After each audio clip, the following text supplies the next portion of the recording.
Professor Abílio de Jesus Carrascal. Posso ir? Pode, arruma seu microfone aí que você tá... Sim, senhor. Você como profissional tá ótimo. Melhorou aí? Aí. Ok. Posso ir, né?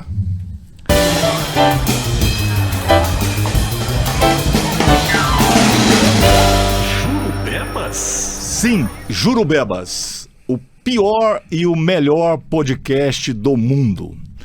Hoje a gente vai falar de um assunto que particularmente me traz muita alegria, que é falar sobre cultura. E por que falar de cultura me interessa fundamentalmente? Nós temos o hábito de achar que preparar as pessoas com conhecimento é o suficiente.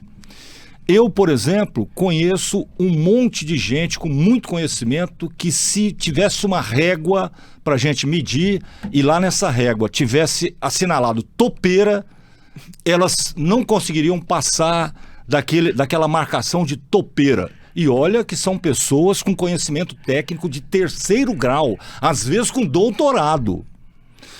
Mas como que pode isso, né? Como pode alguém com tanto conhecimento ser qualificado como topeira? É porque conhecimento e cultura são coisas absolutamente diferentes, né? Cultura é um tipo de conhecimento? Podemos até dizer que sim, né? Mas é um outro tipo de conhecimento. É um conhecimento que não tem 2 mais 2 igual a 4, entendeu? Não tem isso. É um conhecimento que mistura sentimento, que mistura percepção, que mistura crescimento espiritual, que mistura um monte de coisas que são fundamentais para que o ser humano atinja um patamar que, infelizmente, uma minoria da minoria da minoria conseguiu chegar até hoje, né? Então, falar de cultura é um negócio que me traz muita alegria, porque toda vez que eu posso falar de cultura com alguém, a gente deixa pelo menos um rastro, né, de significado que pode chamar a atenção de algumas pessoas para essa condição, né? Quando eu digo que existem pessoas com doutorado que são topeiras, é uma coisa muito natural. O cara é engenheiro e aí ele fez doutorado em concreto. Beleza. Só que ele só sabe aquilo. Ele não tem noção de mundo, ele não tem noção de nada, ele só se entende de engenharia. Isso acontece com médico, advogado, comunicadores, jornalistas, farmacêuticos, professores, com todo mundo. Tá? Então hoje nós estamos aqui com o professor Abílio de Jesus Carrascal, que participa de um evento sobre... um evento ligado à cultura, né? E ele vai explicar melhor sobre isso, mas nós vamos ter a oportunidade de falar sobre esse assunto aqui, e isso para mim é muito importante e é fundamental. Professor Abílio de Jesus Carrascal, prazer tê-lo aqui, seja bem-vindo ao Jurubebas. É muito importante esse tema para nós. Igualmente, muito obrigado aí pela recepção. Esse aqui é meu primeiro podcast, né? Oh. Tá super na moda esse negócio e tal, né? Bancada e tudo. E eu, nossa, rapaz, que vontade de fazer isso um dia. E tô aqui no Jurubebas. Então tô muito alegre, muito feliz também de poder contar aí desse momento da minha trajetória, do que eu tô vivendo aí, dessa coisa, o que tem a ver com cultura, qual lugar a gente está ocupando aí, poder dividir isso aí com vocês. Repara que o evento, né, vamos dizer assim, o veículo podcast, ele está trazendo um benefício enorme, porque finalmente a gente está podendo falar de assuntos que a mídia tradicional evita de toda forma, né? Até por questões políticas, e eu não vamos nem aprofundar nisso, mas é óbvio que o conhecimento incomoda, não o conhecimento técnico, né? O conhecimento cultural, digamos assim, incomoda demais as elites, por exemplo, né? É muito mais difícil você lidar, entre aspas, com um funcionário consciente do seu valor, né, do que lidar com uma pessoa que não tem consciência nenhuma do que ele representa.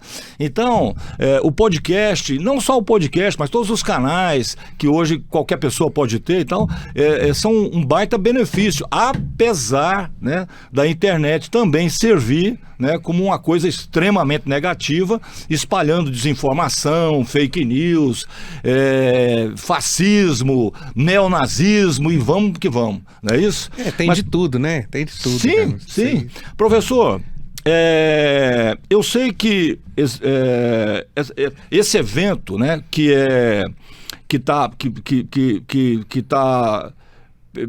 digamos assim, reunindo os agentes territoriais de cultura da região Centro-Oeste, vai falar de tudo. Mas primeiro eu queria que você definisse exatamente o que é um agente territorial de cultura. Eu nunca tinha ouvido falar nesse termo. O que é isso? Bom, vamos lá. Tem que contar uma historinha assim. Não tem problema. Temos aqui o tempo necessário. Maravilha. Bom, eu sou professor do Instituto Federal de Goiás, né? Uma rede federal de educação, ciência e tecnologia que o Brasil tem aí, né? Já faz um tempinho. E, enfim, eu como professor, eu sou do campus Anápolis aqui, né?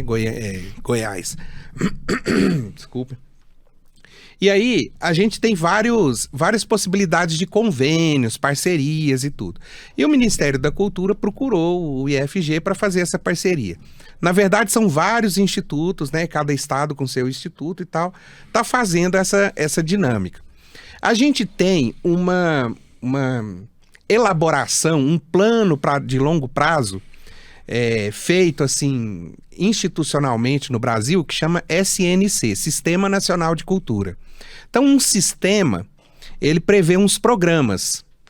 E aí a gente tem vários programas, né? O Ministério lá com a nossa ministra Margarete agora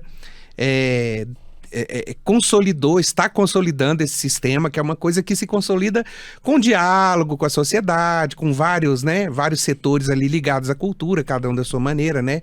Tem os trabalhadores da cultura, tem os agentes de cultura, né? Tem os territórios, tem os artistas, tem vários atores aí. Bom, então esse sistema tem vários programas. Um deles se chama Programa Nacional de Comitês de Cultura. E um programa, ele tem várias estratégias. Onde é que a gente está na árvore aí, né?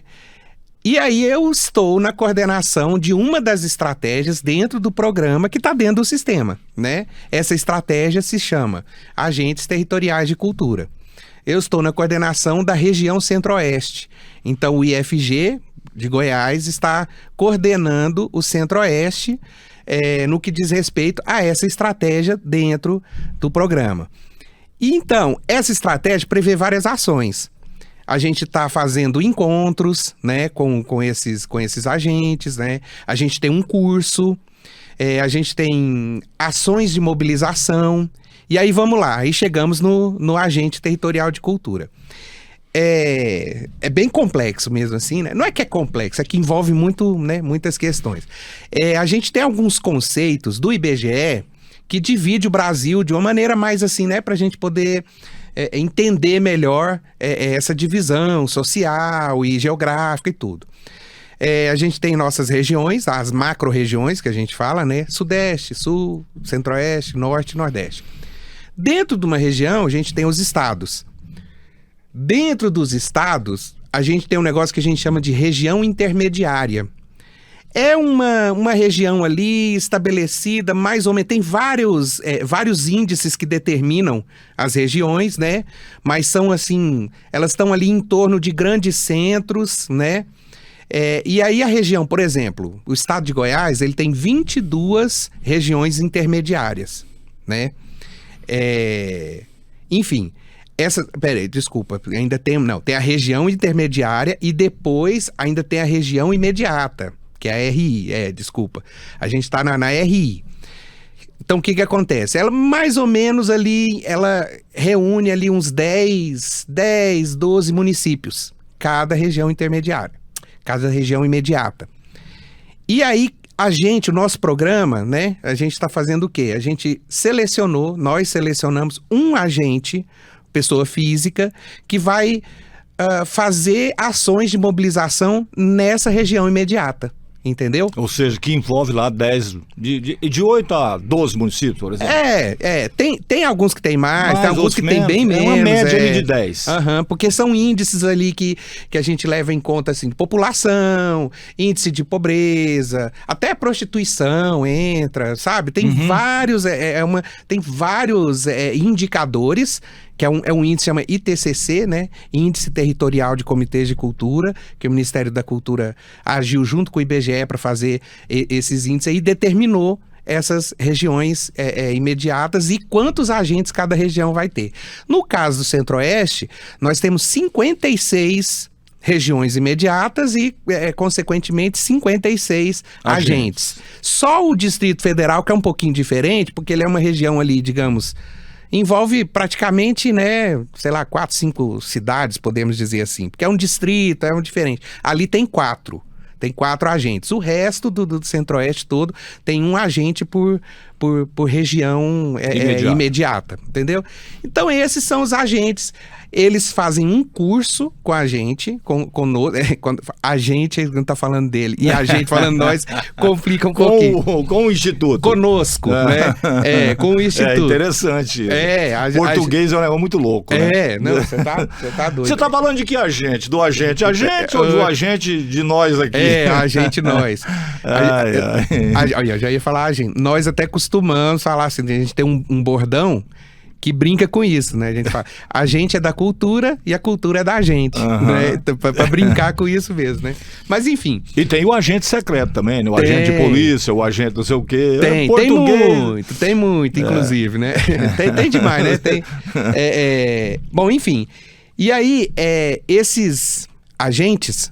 Eles estão ali fazendo um curso conosco. Só para completar, e tem o agente separado também, né? Tem, que é nós, né? Que é outra coisa.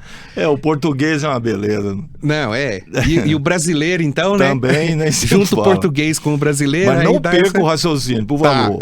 Vamos lá, vou retomar aqui. Enfim, temos então esses agentes e eles estão, assim, ligados conosco, com o IFG, através de um curso. E é uma coisa muito relativa, né? Por quê? Porque muitos deles têm muito conhecimento, há muita coisa. Nós estamos ali na condição de condutores, né, do processo, mas não necessariamente professores nessa maneira tradicional que a gente pensa. Porque muitos deles têm muito mais trajetória e muita coisa para contar, muita experiência, principalmente na área de cultura, do que nós. Mas, enfim, a gente está junto ali para quê? Para conduzir um processo onde eles vão fazer mobilizações e ações culturais dentro dos seus territórios. Então, o cara não precisa ser artista, né? A gente tem ali produtores culturais, a gente tem indígenas, lideranças indígenas que naturalmente ali no seu território, na sua comunidade, tem uma liderança, uma coisa, né, ali, quilombolas, né, pessoas, quilombos urbanos e quilombos, assim, em área rural, a gente tem artistas de teatro, de música, de dança, produtores culturais, assim, urbanos, de uma maneira, né, então a coisa é bem diversa, assim. Porque o objetivo, entre várias coisas, né?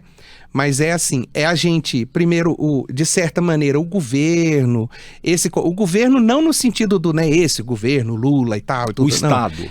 Exato, obrigado. O Estado estar presente ali nos territórios, ali ligado àquele pessoal, de fazer uma presença lá, porque é importantíssimo isso.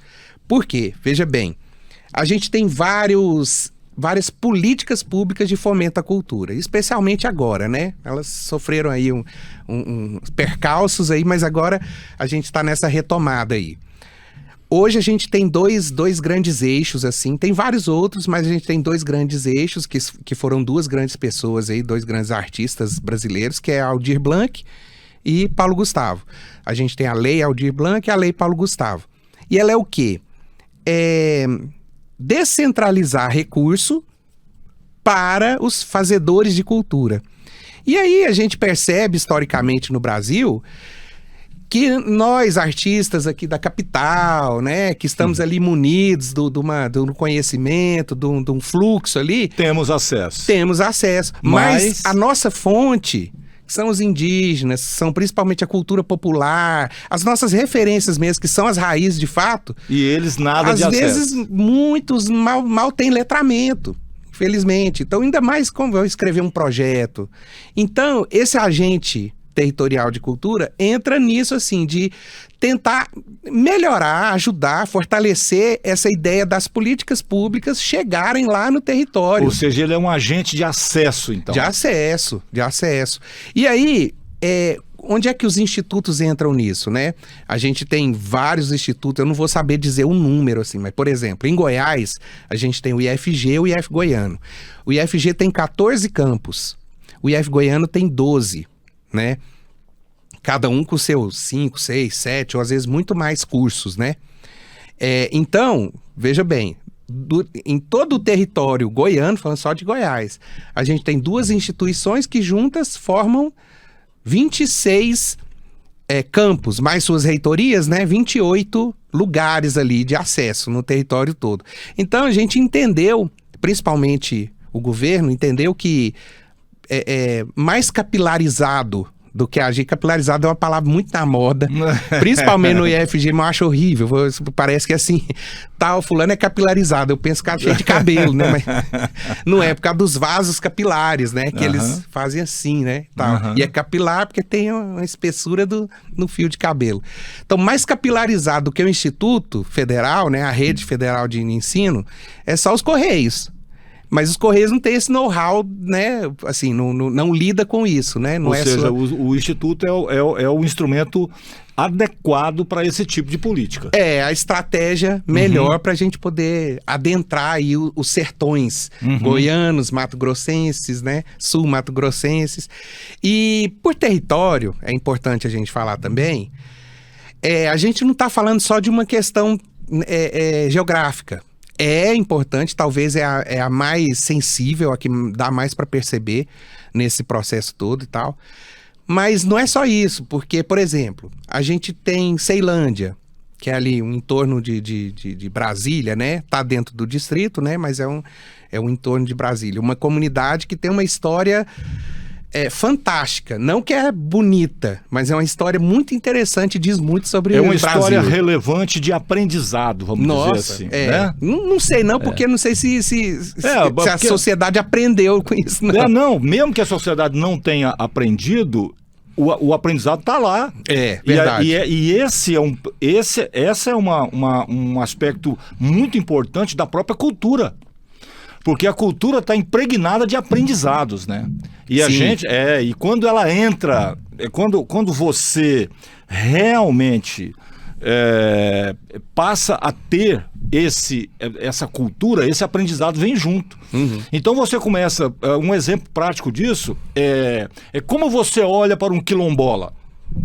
O quilombola é um sujeito que pode ser pesado em arrobas, Ou seja, essa visão, ela demonstra uma completa e total falta de cultura. Ou seja, a pessoa não tem noção da merda que ela falou. Quando você olha pro índio, a visão correta seria, nossa, que povo preguiçoso. De novo, uma completa e total falta. Aqui já é falta de conhecimento e cultura. Ou seja, então a cultura nesse sentido, né? A cultura que dá ao ser humano uma capacidade de entender o outro, esteja esse outro na maioria, esteja esse outro na minoria, e seja esse outro de qualquer identidade, de gênero principalmente ou não, né? Enfim, quando eu digo cultura, eu estou me referindo a esse, digamos, a esse conteúdo interno, né, que vem com essa coisa que a gente chama, com esses aprendizados que estão inseridos na cultura. Sim, pois é, e por isso a importância de valorizar, de cuidar daquilo, né? Por exemplo, de tratar como patrimônio, porque que é, né? Com Essa é uma certeza. coisa que tem que ser ali... Faz parte da nossa construção. Sim. Você tá entendendo como é que é o negócio? É muito louco isso. Como que você abre mão de parte da sua construção, cara? As pessoas não conseguem entender isso, principalmente hoje, porque elas estão elas estão numa superfície assim de zero, praticamente zero. Mas, cara, nós hoje, né, em povo brasileiro, somos o quê? Nós somos um misto de África, de indígenas, de colonizadores portugueses, depois alemães, um pouco de holandeses, enfim, nós somos assim, Uma mescla, né? Nós somos digamos, uma mescla, né? Assim, nós somos um tipo de vira-lata muito especial, vamos dizer assim, né? Agora, quando a gente não percebe isso, quando a gente não valoriza isso, a gente nega a nossa própria estrutura. E quanto mais a gente nega, menos estruturado a gente fica. E aí, você não valorizando nada, você se candidata a fazer parte de um rebanho. E esse rebanho normalmente é chamado, ou você é chamado de ovelhas, né, pela religião, né, ou você é chamado de gado, quando o assunto é mais ideológico ou político e tal. Por quê? Porque você abriu mão da sua estrutura, de quem você é. Quem eu sou? Essa é uma pergunta que a maioria não consegue responder. Sim, exatamente. Entendeu? Quem eu sou? Cara, eu sou o Zé, o Manel, o Joaquim e tal, não sei o quê. Eu sou casado, solteiro, nasci de tal ano. Tá, mas quem você é mesmo? Quais são suas raízes? Entendeu? Esse comportamento que você tem vem de onde? E veja bem, né? É uma coisa... Eu ia dizer de Ceilândia, porque ia falar dessa história de território, ela não é necessariamente geográfica, né? Sempre vai passar pelo conceito geográfico, né? Mas assim, por exemplo, o caso de Ceilândia tem mais a ver com periferia, com, né, por exemplo, agentes que nós temos lá trabalham mais ali próximo da produção da cultura do hip hop, né? Dessa arte mais urbana, que é o que né? se manifesta lá. Sim, exatamente. É para dizer que isso também é território, isso também é cultura, né? E eles também são agentes, né, nesse sentido. Mas essa força da cultura é uma resistência silenciosa e perene, assim, que eu acho muito linda, assim. Por isso ela é tão temida. Sim. Tem o Gilberto Gil, pra mim, que é um cara, né, fantástico, assim, uma grande referência, um grande mestre. Ele tem um verso na música, talvez faz sentido só pra mim aqui dentro, assim, mas me toca tanto. Ele fala assim, ele tá falando de modernidade e tradição, né? Naquela música Parabólica e Camará. Que já traz o conceito da parabólica e do camará, né? Da capoeira e tal. Já tá no título ali. O cara é um gênio. E aí ele fala assim, ele falando da velocidade da comunicação e tal, né? Pela onda luminosa leva o tempo de um raio. Tempo que levava Rosa pra aprumar o balaio quando sentia que o balaio ia escorregar. Então, quer dizer, essa velocidade que a gente conseguiu, que a gente conquistou na tecnologia, não é menos nobre que a velocidade da Dona Rosa, quando equilibrava o balaio na cabeça. Você já viu? Elas é uma coisa impressionante. Então. 3, 5 quilômetros ali e tal.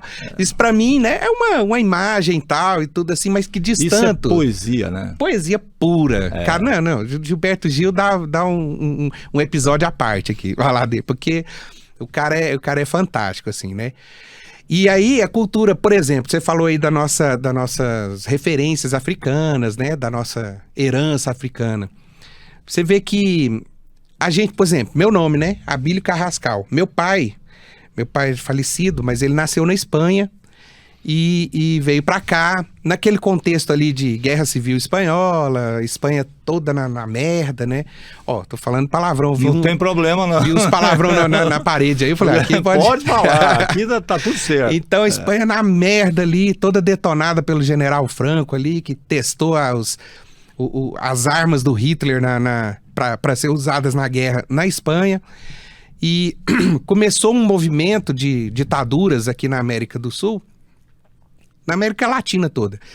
E também, junto com isso, políticas de embranquecimento da população. E meu pai veio nessa, né? Tá morrendo de fome lá. A que ponto a gente chegou, né? É, uma história bem, né? O setor da história aí já conhece bem esse contexto. Mas, enfim. E aí a gente tem, entre nós, a gente tem aí uma infinidade de sobrenomes espanhóis, italianos, portugueses, nem se fala, né? Mas quantos africanos vieram pra cá? Você vê, não é a realidade do Centro-Oeste, a gente não vê na rua. Mas, cara, você vai em Salvador, você vai em qualquer lugar do Nordeste, você vê a população negra e tal. Rio de Janeiro. Rio de Janeiro. Eu morei lá há muitos anos. Rio de Janeiro, assim... Então você sabe, né, do que eu tô dizendo. É visível, né? É perceptível, eu costumo assim. dizer que o Rio de Janeiro é maravilhosamente negro, preto, entendeu? E aí eu digo, quais sobrenomes africanos a gente tem entre nós? Nenhum. Não tem, eu não conheço ninguém, que talvez agora deve estar aparecendo outro. Difícil aí, até a gente né? imaginar quais são os sobrenomes, né? Exatamente. Vamos pegar aí as celebridades que a gente conhece. Desmond Tutu, né? Tem um cara que a gente estuda, chama... Zé Tutu, eu nunca vi um. Pois é. Mahoma João Tutu, muito menos. Baquaqua. Né? Baquaqua, pois é. Bapé, né? Tem o cara do futebol lá. Nhongo, Lupita Nyong'o, né? Esses nomes africanos, assim, né? Sobrenomes. A gente não tem nenhum, porque foi apagado. Foi, né? Aqui o cara... na verdade. O cara ganhou aqui ou um Silva, que é da selva, né? Ou um Souza, que é um ligado ali à família que ele trabalha, que é português, né? Ou então, né? Referências muito... dos santos, né, para ser assim, ligado ao catolicismo, a sua conversão, né, então isso foi totalmente apagado. Conversão que na maioria foi obrigatória? Não. Ou converte ou morre? Em sua totalidade, eu diria. Mas a cultura não. A cultura tá, entendeu? Não, né, a influência essa resistência, eu vou te dizer, o combate à cultura, ele já foi tentado no fascismo, no nazismo, né? Assim, ele foi tentado de tudo quanto é forma, nas ditaduras todas, mas é impressionante a resistência. Sim. É por isso que no governo passado, por exemplo, houve um desmonte, assim, vergonhoso das estruturas culturais do país. Quando você estava falando do que é o agente territorial e localizando ele nesse contexto todo, sabe o que eu estava pensando aqui? Meu Deus do céu, isso é uma política de Estado. Por quanto tempo isso vai resistir? Porque se daqui a pouco vem um governo com o mesmo sentimento ideológico pútrido como foi o anterior, é bem provável que toda política de Estado de cultura vai ser limada ou vai ser colocada embaixo do tapete e peraí, isso não tem o menor interesse. Por quê? Porque isso não interessa a quem domina. Exatamente. Nossa, a cultura, o viés assim estético até, né? Ele tem muito a ver com a ideologia, o controle das massas. Um povo sem cultura, né? É um né? povo fraco. Sim, entendeu? Sim, é um povo que aceita qualquer coisa, é um povo que tá aí, sabe, aceitando o que cai das mesas, né? As migalhas. Porque é um povo que não sabe, que não conhece seus próprios direitos. Cara, é impossível imaginar. E assim... E há um sofrimento muito grande de quem já conseguiu chegar nesse ponto, principalmente na percepção, né, de você ver ali pessoas que convivem com você resistentes a isso, como se eles fossem elite, cara. Sim. É um comportamento muito louco, né? Assim, loucura, traduzindo, você é uma barata que é a favor do chinelo, cara. Essa que é a realidade. Cara, se você está alimentando aquilo que te oprime. Quando você não tem uma estrutura ali cultural, um interesse, né, nessa área ou nesse seu conhecimento, assim, você está esperando o outro. Logicamente, quem tem poder disso, né, que tem mais poder, está esperando o outro dizer quem você é. Né? Quem sou eu? Então, não, vou te dizer quem você é. Você precisa desse, digamos, desse cabresto, né? Vamos dizer assim, que vem sendo colocado em você de diversas maneiras. É o cara que aceita a seguinte afirmação: Não, o meu patrão é muito bom para mim. Ele me ajuda muito, sabe? Como assim ele te ajuda? Você presta um serviço para ele? Presto. Então ele não te ajuda não, cara. Ele paga pelo seu serviço. É o que eu costumo Cara, dizer. como que pode isso? Mas as pessoas, entendeu? Isso é um negócio arraigado na gente por conta da dominação que nós sofremos. Quer dizer, os jesuítas ensinando escravo a falar português, ou indígenas a falar português, o objetivo era levar conhecimento? Claro que não. O objetivo é você ter um escravo que te entenda. Uhum. E nós estamos falando de jesuítas, né? Teoricamente, o povo que já tinha estudado, ou seja, mas usou aquele conhecimento, aquela cultura deles para poder subjugar, para poder destruir, para poder fazer o que tinha de pior na humanidade. Foi feito aqui no Brasil com os povos originários lá, ué. Mesmo que seja, talvez a gente possa olhar para um lado assim, anacrônico, né? Tipo, não, fazia sentido naquela época e agora não faz. Mas é muito importante a gente olhar para esse passado e se indignar, para ele não se repetir, ou para a gente buscar um caminho, né? Mas você sabe que ele está se repetindo constantemente. Ele é cíclico no Brasil. Eu acho que a gente está vivendo um momento, aí, né, na minha modesta percepção, eu acho que a gente estudou ali na escola lá a reforma protestante e a contra-reforma, né? O que acontece? Não estou exaltando nenhum dos dois, não, mas enquanto fenômeno, né? Enquanto fenômeno social, fala assim. Tem um poder ali estabelecido, que era da Igreja Católica, né? Aí vem ali toda aquela, né, Martinho Lutero e tal, né? E ameaça aquele poder. Substancialmente, né? Ameaça de verdade. Então, vai ter uma contra-reforma. Quem está no poder e quem domina a máquina dentro do poder vai reagir. Eu acho que, né, guardadas as proporções da metáfora aí, da comparação... Parte da reação é aquela conduta. É por isso que eu acho que a gente está vivendo momentos tão assim, encrudecidos, porque é uma reação de quem está perdendo o poder, o privilégio e tal, né? E não tem o argumento da razão para conseguir continuar estando ali com seu poder. Então, parte para quê? Para ignorância, para porrada, para arma, né? Eu acho que esse momento é importante, mas sem o colapso, acho que a gente não muda. Outro dia eu estava fazendo aqui um podcast com uma pessoa que tem uma experiência internacional grande, que está trazendo, que tem a ver com linguagens digitais e tal, enfim. Aí eu fiz aqui uma sugestão e eu vou repetir essa sugestão aqui sempre, sabe? Até o dia que alguém falar, não, cara, eu vou fazer isso aí então. Né? Então, se você é uma big tech, ou se você é alguém da área e tem facilidade para fazer isso, eu sugeri aqui 2 inteligências artificiais, né? Que sejam de fácil acesso. Uma delas chama Zé. O que o Zé, inteligência artificial, vai fazer? O Zé faria o seguinte: vamos imaginar que você queira saber o que aquele político que você votou nele, seja deputado, senador, vereador, prefeito, governador, presidente, qualquer um, em qualquer âmbito, né? Enfim, todas as pessoas que receberam votos, né? Enfim, você quer saber o que ele fez, o que ele está fazendo e tal, pergunte ao Zé. E aí o Zé, literalmente, sem paixão ideológica, sem nada, ele vai dar o resumo da obra. Né? Rapaz, fantástico isso aí. Pois é, ele dá lá o resumo da obra daquele sujeito. Ou seja, finalmente, nós, pessoas, eleitores, né, vamos ter acesso a uma verdade, de verdade mesmo. Né? Porque essa inteligência, ela seria alimentada e fiscalizada por conselhos e tal, não sei mais o que, para evitar qualquer tipo de ideologia. Ó, é preto no branco. Então, mas peraí, eu votei nesse cara, ele não fez nada? Ele passou 4 anos, sei lá quantos anos, nunca fez coisa nenhuma.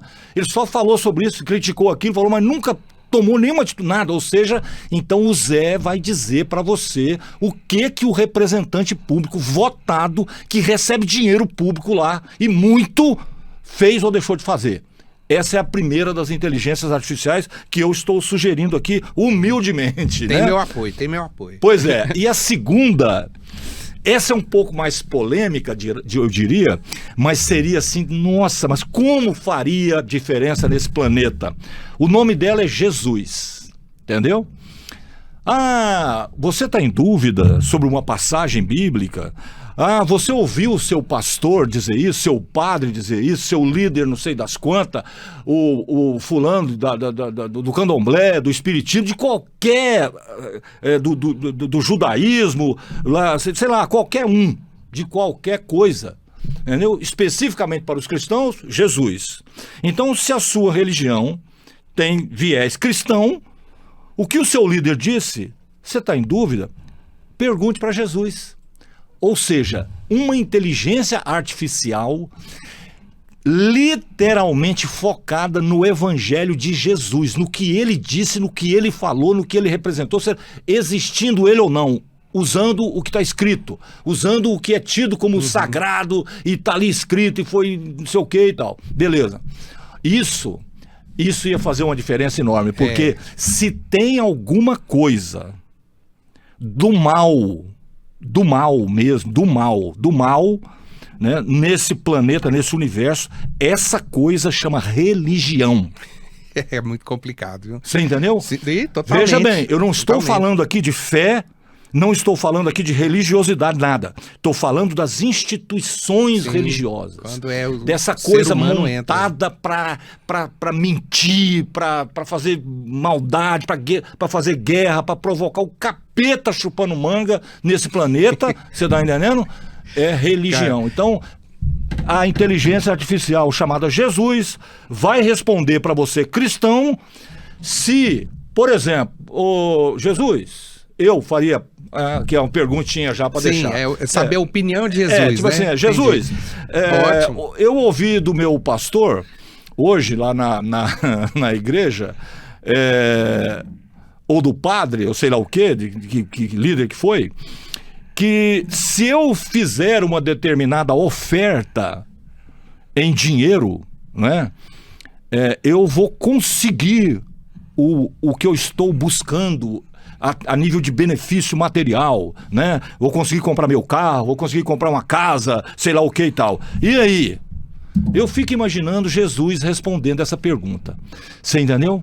Ou seja, é claro que se alguém for fazer uma inteligência artificial chamada Jesus, as religiões vão vir com todo o seu poder bélico para dizer não pode, isso é um absurdo, isso é coisa do demônio e não sei mais o que. Pois é, mas eu vou continuar insistindo aqui na criação, né, de uma humilde, de uma amorosa, de uma inteligência chamada Jesus. Entendeu? Você me fez lembrar uma música aí de um cara aí que tá na contemporaneidade aí, um cara muito bacana, chama Rafael Castro. Aí ele tem uma música, cara, olha só, ela mexe em especial comigo mesmo, assim. Às vezes eu converso sobre ela com os alunos, né? Mas por causa das palavras que estão lá, às vezes é meio indigesto, assim. Mas pra mim, fala muito. Chama Nunca em Nome de Satã. Não sei se vocês já ouviram e tal. Não. Cara, é fantástico. Eu até peguei aqui enquanto você estava falando, não era desatenção não, era eu pra pegar... entendi. A letra. Nunca em nome de Satã, uma bomba foi lançada. Um desejo reprimido, outra raça escravizada. Nunca em nome de Satã. Uma moça foi queimada, um coitado iludido, um povo dizimado. Nunca em nome de Satã, um amor foi condenado, uma classe escolhida ou qualquer sonho abandonado. Nunca em nome de Satã. Ou seja, sempre em nome de Deus. É claro aí. Agora, peraí. A diferença é a seguinte: sempre em nome de Deus, verdadeiramente Deus? Não. Em nome dessa criação picareta que as religiões chamam de Deus. A partir dos seus interesses, né? Do interesse humano e tal. Totalmente. Um Deus que atende as demandas da religião e todas as suas mentiras e maldades. Esse cara tá falando uma coisa absolutamente correta.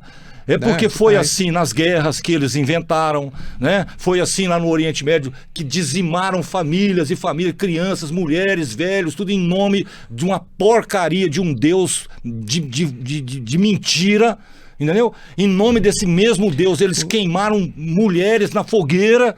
Os indígenas, os negros no Brasil também. Não vamos longe não, os jesuítas fizeram parte, né? Quando chegaram aqui, meu amigo, assim, as atrocidades promovidas, é só ir na história que você vai ver. Aí, a religião se arrepende. Arrepende? Como assim se arrepende?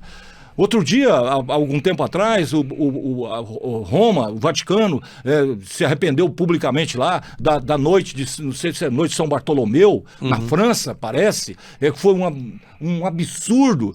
E de todas as barbaridades que foram feitas, cara, eles estavam queimando pessoas na fogueira e a Bíblia já existia. O conceito de Deus, etc e tal, já estava lá. Eles já tinham acesso, eles sabiam tudo. Que Deus autorizava você queimar um ser humano numa fogueira, cara. Que Deus autorizava. Esse Deus é de mentira. Isso não é o Deus, nunca foi Deus, coisa nenhuma. Isso é uma invenção da pior espécie de ser humano. Entendeu? Por isso é que eu, assim, se existe um mal, o mal mesmo, genuinamente mal, ele é a religião. Não tem a menor dúvida. É muito, muito complexo, assim, porque é isso que você falou, né? Envolve ali a fé também das pessoas, mas a religião... Ele usa o que nós temos de... A religião sempre usou o que nós temos de espiritual. Sim. Nós somos muito mais espírito do que matéria. Então, as pessoas, do ponto de vista espiritual, elas são completamente guarda baixa. É muito fácil você entrar espiritualmente em alguém e bagunçar o coreto dele. Principalmente se essa pessoa não tem cultura. Principalmente se essa pessoa... Por que eles mataram tanto índios, por exemplo? Porque os índios tinham um Deus verdadeiro. Eles chegaram lá com um Deus falso e assim, ou você vai deixar de existir. E por que essas pessoas resistiram tanto e até hoje resistem? Porque elas tinham a cultura delas de verdade. A resistência estava lá. Ou seja, o Deus do índio era o Deus de verdade. O Deus essência, né? O Deus que chegou para ele lá, esse Deus que cuida de cartão de crédito, que dá carro novo, entendeu? Dessa teoria nojenta que eles chamam de prosperidade e não sei mais o que e tal. Isso aí é um Deus de mentira. Esse Deus não existe, nunca existiu e nunca vai existir. E aí, o que eu vou fazer da minha vida? O que você vai fazer da sua vida? É só você sentar, dar uma reflitadidazinha. Ixi, agora você me pegou cara, também. Cara, que termo mais louco esse. Refletir... uma reflexão. Uma reflexãozinha. Pronto. É só você fazer uma reflexãozinha, né? Se você, de repente, descobriu que esse Deus da religião não existe, entendeu? Dá uma refletidazinha que você vai encontrar Deus dentro de você. E que Deus é esse? Sabe aquele sentimento que você tem de querer bem? Né? Esse sentimento é construtivo. E ele é altamente construtivo e está em todos nós. Daí vem a onipresença. Entendeu? Então, ou seja, você vai descobrir que o Deus está dentro de você e aí você vai virar outro tipo de ser humano. Você vai virar um ser humano muito forte espiritualmente, porque quem vai te defender é esse Deus que está dentro de você e não na religião. Tem Deus na religião, não. Pode esquecer isso, entendeu? E aí vou eu de novo com a coisa da poesia. Voltando ali pro Gilberto Gil. Gilberto Gil acaba sendo uma grande referência para mim, até porque... Não é só para você, não. Mas especificamente nesse momento, porque ele foi ministro da Cultura, né? Sim. E ele fez também um programa nacional chamado Cultura Viva, que é uma grande referência até para o nosso programa de hoje. Eu Cultura imagino Viva. que o governo anterior não fez com esse programa lá, durante o período que eles estavam lá. Não, fez nada, né? Destruição total. Sim. O próprio ministério, né? Porque aí acabou vem de aquela existir. conversa chula, né? Aquele troço comunista, isso é esquerdista, é não sei o que, isso. É um bando de idiota. Porque Entendeu? é libertador, né? É. É assim, te traz Claro, consciência, sim. né? Consciência crítica. e Tudo tal. que vai contra a dominação Exatamente. das elites. Uhum. É isso, entendeu? E aí o Gilberto Gil, né, a gente falando da religião e tal, ele tem uma música, até uma história muito interessante, assim, o Roberto Carlos sempre coloca uma música Religiosa. nos seus álbuns, né? Seus LPs. E ele encomendou uma música Pro Gilberto Gil. E o Gilberto Gil fez a música religiosa mais linda que eu já ouvi na minha vida, que é Se Eu Quiser Falar com Deus. E o Roberto Carlos falou assim, desculpa, mas esse não é o Deus que eu acredito. Olha, mas que pena. Que pena mesmo. O Roberto Carlos é um dos que ficou preso nessa coisa do Deus das religiões a vida inteira. Até a esposa dele, a pessoa que ele amava, falecer por motivo de um tumor maligno, certo? E que o Brasil inteiro rezou e não sei o que e tal para curar e não curou. Como assim? Então Deus não ouviu isso? Olha, eu vou dizer, eu assim, respeitando a dor, né, da pessoa completamente, infelizmente é um cara público, né, e tal, mas eu vou dizer uma coisa para você. Infelizmente, procuraram Deus no lugar errado. Exatamente. Entendeu? E ele né, essa falta de posicionamento, essa coisa. Roberto Carlos tem uma polêmica. Porque ele também é bom pra caramba. Tem as músicas. Tem músicas fantásticas também. Não é à toa que ele é chamado de rei da música popular brasileira. Mas tem uma controvérsia aí. Sim. Mas aí o Gilberto Gil fala, né, em um dos. Cara, a música inteira é uma grande lição desse Deus que eu tô você falando fala aqui. aí. Que é um cara né, não é você ter, é você entender a sua situação. É você ser ele. Isso, é Entendeu? muito... É você se colocar na posição de Deus, é você entender esse amor como sendo essa força construtiva universal, cara.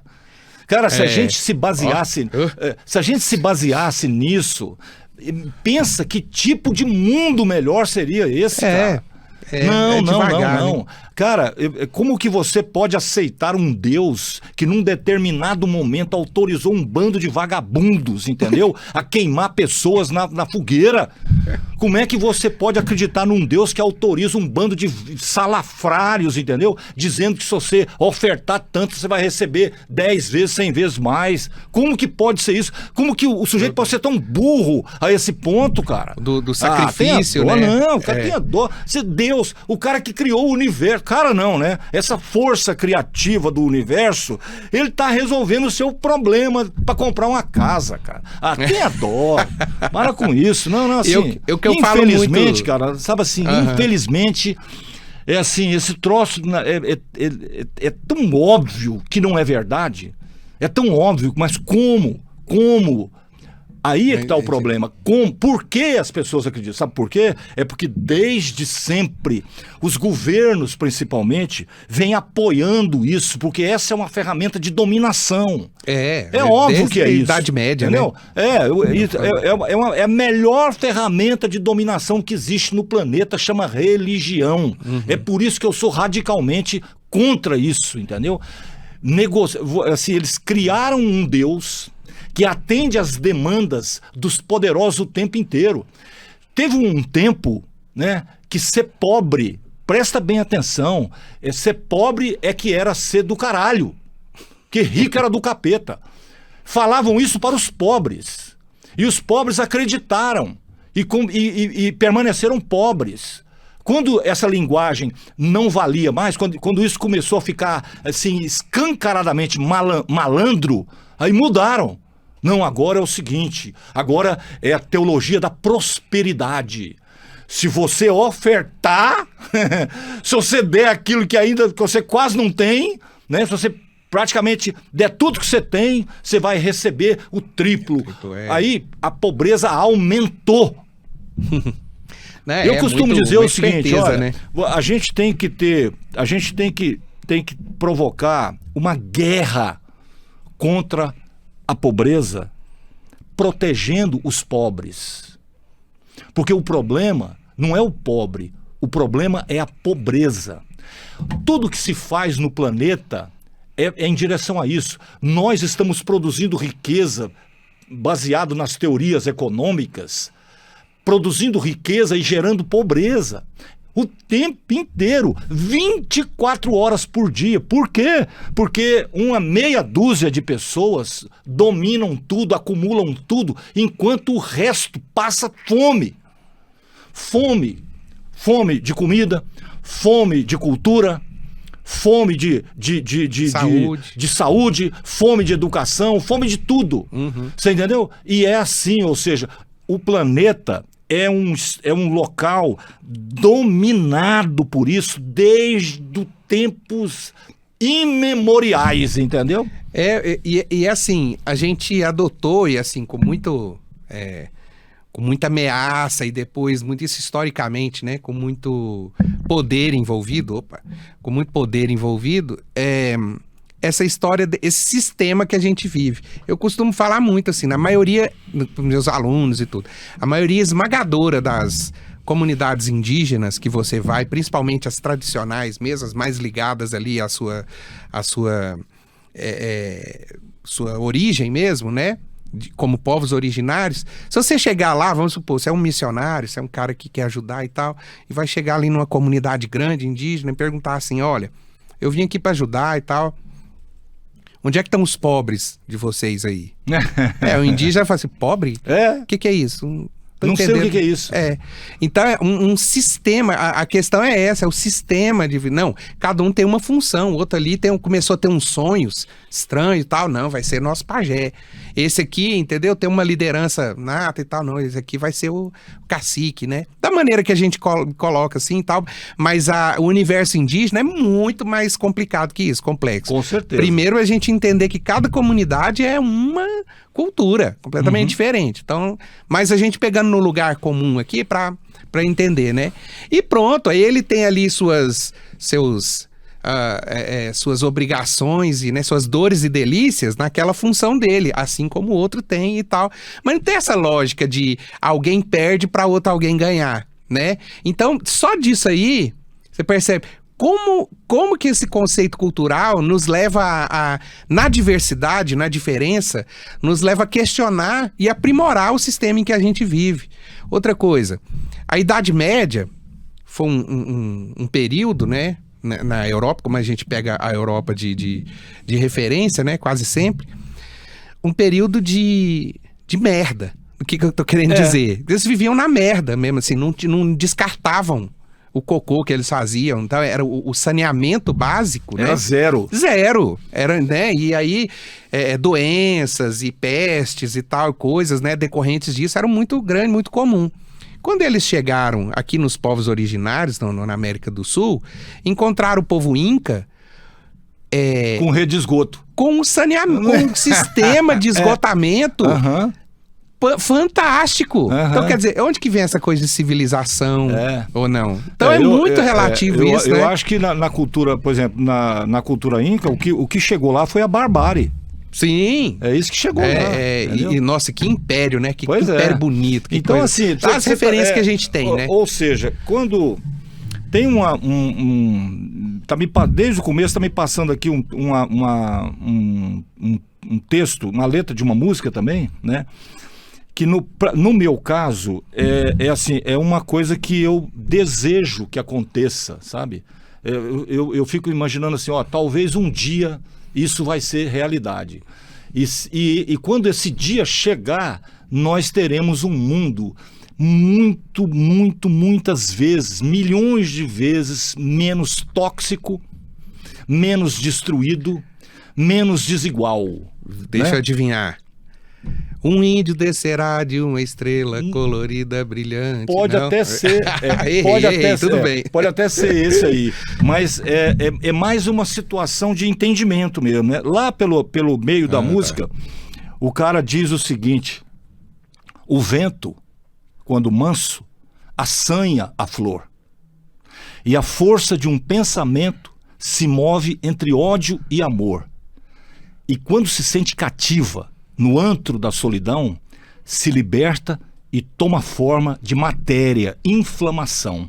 Basta um risco, vira fogo, rompe qualquer repressão. Porque ninguém é dono da vida, nem da ordem natural. Quem subestima uma brisa, colhe um dia um vendaval. Olha só, rapaz, ó. Pois é. Então, isso demonstra um... Muito bonito. Quem Esse cara, isso tá num disco que eu tive acesso por volta de 1984, 85 talvez, e era uma das músicas. E essa letra entrou na minha cabeça e nunca mais saiu.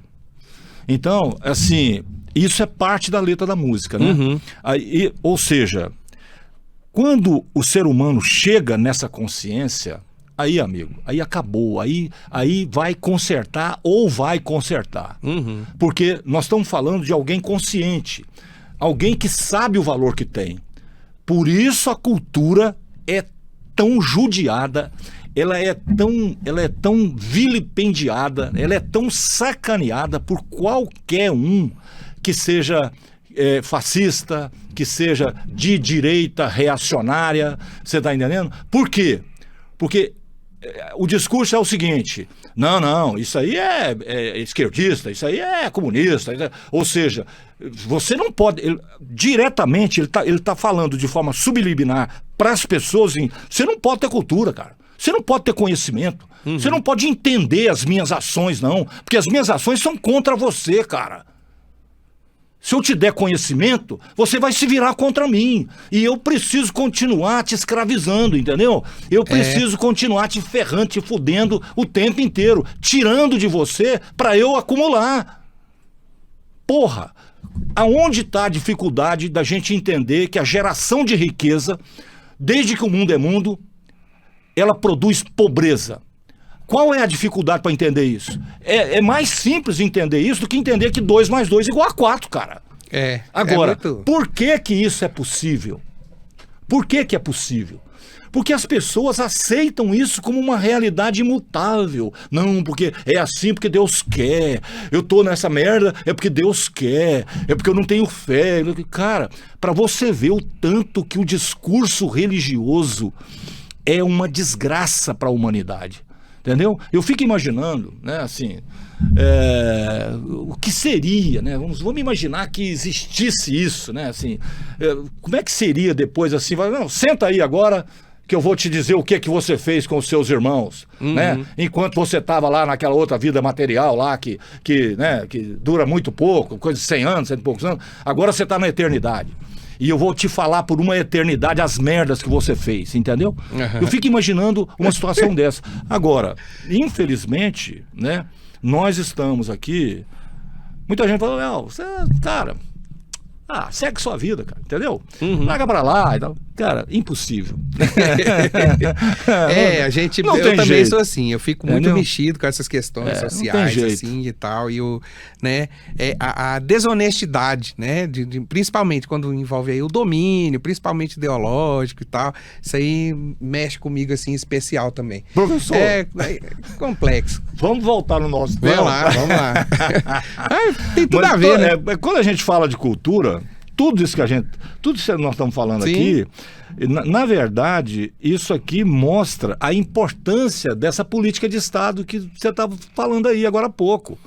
Imagina se a gente tem se a gente caminha na direção de elucidar, digamos assim, de abrir a visão, né, das pessoas para o que elas são, o quão belas elas são, o quão poderosas elas são, cara. Não, o que a gente tem aí na religião, a religião transforma as pessoas em coisas, cara. Uhum. E assim, ó. Em objeto, né? Em objeto. E assim, ó. E o pior, chegou num ponto tão baixo, mas tão baixo, que é assim, ó. O foco é o que tem preço e não o que tem valor. Porque o que tem valor não dá lucro. O que tem preço dá lucro. Então a religião tá indo nesse rumo. Ou seja, chegou no fundo de todos os poços, entendeu? Uhum. Já tá no inferno essa desgraça a esse nível. Porque, porra, eles foram queimando as etapas, né? Agora estão planejando aí uma teologia do domínio. Para piorar, mas muito mesmo. Mas põe piorar nisso, entendeu? Então... E o que acaba com isso? Acaba com isso é a consistência cultural da pessoa. Porque quanto mais consistente do ponto de vista cultural, né, quanto mais você entende o seu valor, né, quanto mais você percebe as suas raízes o porquê das coisas, menos gado você será, menos ovelha você será. Entendeu? Eu costumo pensar assim, no seguinte formato, assim. Tem tudo a ver também com as artes, com as várias linguagens artísticas, né? É tudo uma questão de linguagem. O que eu tô querendo dizer? Quando eu falo linguagem, né? E eu amplio essa possibilidade, assim, de entender esse conceito, eu começo a entender quando eu entro em contato com várias possibilidades de formação cultural, né? Aí eu consigo entender por que, por exemplo, o candomblé não é do capeta. Porque eu tô olhando o candomblé a partir das minhas referências dentro da minha cultura, que é cristã, católica, né? Dicotomizada, ou é bom ou é mal, ou é Deus ou é capeta. Então, eu não consegui sair da minha lógica de linguagem, da minha lógica cultural, dos meus códigos, para conseguir minimamente entender o outro código, a outra linguagem cultural, a outra construção. Agora, quando eu me permito abandonar o meu ego linguístico, digamos assim, e abro o coração para entender, aí eu vejo que nem faz sentido essa coisa de capeta para um candomblé. Pegando um dos exemplos, né? Aí eu começo a relativizar as coisas. Opa! Outro mundo é possível, outra interpretação da existência é possível. E aí eu consigo naturalmente ter mais tolerância, digamos assim, né? Permitir a vida do outro, a existência do outro, a cultura do outro. E isso é para sexualidade, isso é para religiosidade, né? Isso é para a cultura num amplo sentido, é para a maneira de se portar. Isso é para as, né? Escolhas. Para as escolhas, seja elas quais forem, né? Então, cara, isso é muito importante, a gente ter esse fluxo, não só de eventos, encontros, festivais, onde a gente possa dialogar, conversar, experimentar e encontrar culturas, né? Encontrar maneiras de se fazer as coisas, de existir, maneiras de existência na sociedade. Por quê? Porque isso vai fortalecer o nosso entendimento de diversidade, a nossa compreensão do mundo, a tolerância do outro, né?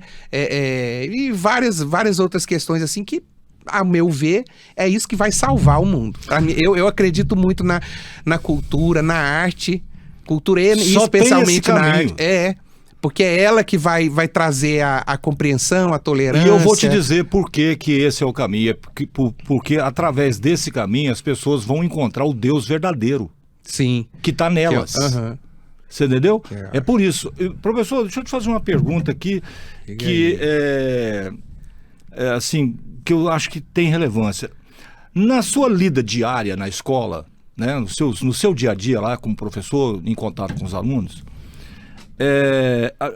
a sua percepção depois que a gente passou por toda essa polarização, né, todo esse despertar do ódio nas pessoas, né, toda essa lógica maluca aí de achar que é normal ser racista, que é normal ser misógino, né, que é normal ser filho da puta, entendeu? Como é que, assim, você como professor na sala de aula, como é que você está enxergando isso na juventude em si, né? Porque a juventude está lá. Como é que é isso? Olha, não é que eu não sofra, mas porque, quem tá lá comigo que diga assim, que tá vendo isso, né? Não que eu não sofra, mas eu mesmo tendo meus percalços ali, tendo minhas dificuldades, eu me sinto privilegiado. Por quê? Primeiro é o Instituto em si, né? O Instituto Federal, ele tem suas questões, assim, relativas a tudo isso que a gente está discutindo aqui, né? O espaço da arte, da cultura dentro da escola, né? A gente tem vários problemas, mas é um lugar diferenciado quando a gente fala desse assunto. Mas, claro, a gente vê assim... Eu tô em Anápolis, né? Eu tô trabalhando em Anápolis. Que é uma cidade muito mais evangélica do que qualquer outra coisa. Aí que eu ia chegar. E então, ali tem uma... Por exemplo, primeiro eu queria dizer assim, eu juro que eu não tenho nada nesse sentido assim que eu faça de assédio, de importunação sexual principalmente, né, com os alunos no ambiente escolar. Mas eu recebi uma denúncia, um incômodo lá com, né, de alguém, com alguém, com alguns alunos e tal. Primeiro parte de um lugar ali, talvez uma militância meio equivocada, um lugar ali que tá querendo se impor num lugar que não era muito, né? Mas o que acontece? A aula de teatro, eu sou professor de teatro, né? Assim, a minha formação fundamental é teatro. Mexe muito com o corpo, né? E eu dou aula para adolescentes e tal. Não tem como você falar de corpo ou acessar o corpo sem passar por elementos ali que vão tangenciar, no mínimo, né? Tangenciar a sexualidade, né? As descobertas ali do adolescente e tal. Não tem, inevitável. Eu, pelo menos, eu não consigo fazer um ensino ético de teatro que não passe por essas questões. Senão vira teatro evangélico, vira teatro... Essas igrejas já fazem aí, né? Eu acho que a escola não tem essa função. Pois isso incomodou os alunos. De tão deslocados que eles estão ali, né? Às vezes uma piada, num momento ali que eu tava... Não, deixa eu fazer essa piada aqui para relaxar o ambiente, para os meninos se sentirem seguros. Aqui é um lugar de falar de sexualidade tranquilo, mas isso não, já teve ali os policiais, né, os mini policiais ali tive que conversar com a turma, chamar ali o setor responsável para conversar junto, falar, gente, eu mandei conversinha para alguém aí no WhatsApp e tal, não. Eu passei a mão em algum lugar de alguém que tá... Não, eu cantei, dei uma cantada em alguém. Sugeri alguma coisa? Não. Não, então tá o assédio, não tô entendendo. Ou seja... Não, é porque o senhor fala umas coisas na aula muito sexualizadas e tal. Eu falo, entendi. Aí eu fui explicar, né, mesmo... falando com os alunos ali, mas explicar sobre essa coisa de acessar a sexualidade. O nosso corpo é muito reprimido no processo. Ou seja, provavelmente você está lidando com alunos evangélicos. Com certeza, com certeza. E assim, mas tem outros também, outros ali muito da militância mesmo ali, feminista e tal, que é uma natureza adolescente de querer se impor através de alguma maneira. E alguns acham, às vezes nem é esse extremo, é o outro extremo, né? Não que eu esteja absolvendo A sua posição é muito complicada. Nossa senhora, e aí eu fiquei muito frustrado, falei, caramba, mas eu tô tomando o maior cuidado com isso, né? Eu sou pai de uma menina de 5 anos, aí essa coisa se exacerbou mais ainda, eu falei, nossa, o cuidado que a gente tem que ter, né? E aí eu fiquei muito frustrado como professor, assim. Mas eu fui entender esse processo social mesmo ali, do lugar onde eu tô e tudo. Para além disso, por exemplo, eu tenho, dentro do teatro, eu tenho uma vivência ali de percussão, né? muito grande. Gosto muito e tal, sou do samba também e tudo. E aí, cara, qualquer atividade que você vai fazer com tambor dentro da sala de aula, não é nem dentro da sala de aula, dentro da escola, Pronto. incomoda. E claro. Aí é complicado, cara, porque assim, por exemplo, a gente tá lá, tá tendo Agora pra você ver o nível que a gente chegou, né? Por quê? Cara, como que um tambor, um instrumento, Mas como que pode isso, cara? por quê? Gerar incômodo numa pessoa vítima de um discurso maldito que veio de onde? Da religião. Por quê? Entendeu? Porque a gente tem uma ideia concebida de escola, que é permitido esse barulho, mas não é esse. É permitida essa atitude, mas não é essa. Isso é muito cultural. Foi uma construção cultural não muito legal e a gente agora está, né, abrindo a roda. Vamos abrir a roda. Eu chamo isso não de construção cultural, eu chamo isso de construção ideológica. É verdade. Tem uma. Assim, a ideia de escola, né? No nosso. Especialmente no Brasil, não sei nos outros lugares, deve ser até parecido, mas a escola ela é muito próxima da prisão, né? Ela é muito. Então, esses conceitos que foram formando a ideia de escola não permite o tambor africano. Então é difícil, é até complicado você ir falar por um lado assim, ó, tem uma tangência aí de racismo. Mas aí, se a gente nem vai entrar nesse mérito, vamos ficar na ideia da escola mesmo. Então, a obra que está fazendo o restaurante novo, a obra que está fazendo, mexendo no estacionamento, não incomoda o professor. Agora, o barulho do tambor incomoda. Ele se sente autorizado a ir lá e reclamar. A sua aula está atrapalhando a minha. Ou assim, às vezes, como já aconteceu comigo, essa bagunça, não é nem a sua aula, é essa bagunça. Essa bagunça aí tá atrapalhando a minha aula. Então não é nem visto como conhecimento, não é nem visto como aula. Mas a gente tá na luta, sabe? Porque eu acho que já foi pior, cara, sinceramente. Eu perguntaria para um professor dele, fazer, escuta, deixa eu te dar deixa eu te dar aqui uma dica, né? É assim, eu, por exemplo, se eu estivesse dando uma aula e alguém, né, um professor que entendesse de percussão, como é o seu caso, estivesse dando uma aula de percussão, eu entraria no ritmo, na minha aula. Aquilo ia mexer comigo de uma forma altamente positiva, né? Porque é assim, ó, eu aprendi a fazer meditação de uma forma completamente inusitada, né? E eu aprendi isso entrando em estado, digamos, de meditação sem querer. E como que isso, olha só como que isso aconteceu. Nos anos 80, eu fazia um programa numa emissora do Jornal do Brasil, à noite, chamado Amor Sem Fim. Na época, todos os meus concorrentes do horário, eles faziam... eram programas que tocavam músicas românticas, mas o discurso não tinha nada a ver com amor. Entendeu? Tinha a ver com sofrimento. Tinha a ver com destruição, com coisa que não deu certo, aquela coisa. E aí eu entrei e fui fazer um programa assim, né? Falei, não, vou fazer um programa falando de amor.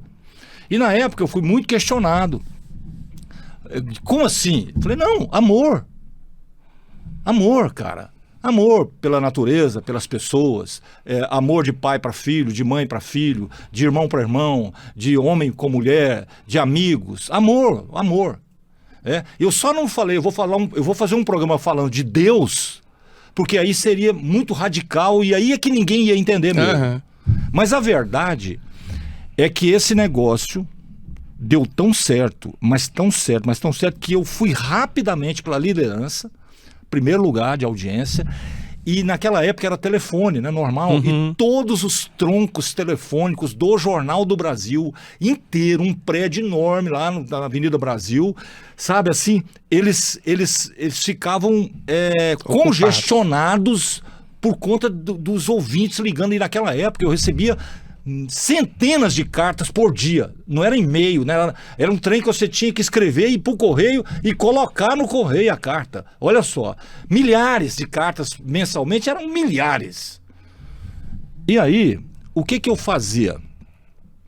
Às vezes, eu colocava o fone no ouvido, e como eu tenho uma coisa com produção musical também, assim e tal, eu aprendi, não sei de onde vem isso, mas eu aprendi a identificar certos instrumentos e separar eles na música. Então, por exemplo, eu boto lá o fone, tô ouvindo uma música qualquer, adoro fazer isso principalmente com música que tem um ritmo grande, sabe assim, muita coisa. Música instrumental principalmente. Aí eu vou lá fazer o baixo. E aí eu vou ouvir o baixo. Daqui a pouco eu só tô ouvindo o baixo. E aí um belo dia eu estava num completo estado de assim, inspiração e sossego e tranquilidade. Então, eu falei, cara, eu estava meditando. Entendeu? Uhum. Ou seja, então, aí eu desenvolvi a seguinte teoria. Não sei se tem a ver, né? Mas eu criei uma teoria, que é o seguinte. A nossa mente, ela existe para nos controlar, né? Ela é um instrumento de controle. Estou falando da mente física, né? Beleza. Então, todas as vezes que você entra num processo de maior abstração, a mente se incomoda muito, porque ela perde o controle, ok? E aí eu achei um jeito de enganar a minha mente.